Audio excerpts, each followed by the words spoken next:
أصعب دعاء ممكن تطلبه إن الوجع ده يفضل موجود، بس أنت اللي تكون أقوى منه. كلنا في وقت من حياتنا دعينا نفس الدعوة: يا رب خلصني من الوجع ده.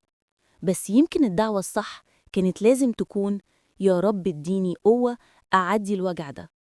إحنا متعودين نطلب من الحياة إنها تشيل من علينا الحمل، ونطلب إن المشكلة تختفي، وده طبيعي، لكنه مش هو الطريق اللي بيخليك تنمو. الوجع عمره ما كان عقاب، هو اختبار لقوتك، لصبرك، لإيمانك بنفسك. اللي بيكسرنا مش الألم، اللي بيكسرنا إننا نقاومه بدل ما نفهمه، نخاف منه بدل ما نتعلم منه.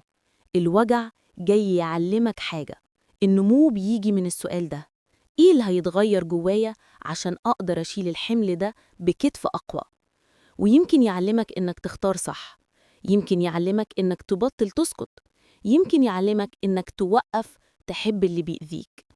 ما تطلبش إن الوجع ينتهي، اطلب إنك تكون أقوى منه، عشان لما يعدي تخرج منه نسخة مختلفة، أنضج، أهدى، وأقرب لنفسك. الدرس ده هو جزء من الإطار الكامل للبروفا دي. يا رب تكونوا استمتعتوا. ما تنساش تعمل متابعة وتشترك في القناة عشان لسه عندنا كلام كتير. وشاركني، إيه أكتر حاجة علمك فيها الوجع درس ما كنتش هتفهمه بطريقة تانية؟ في كل بروفا كلمة، وكل كلمة حياة. دي كانت بروفة حياة.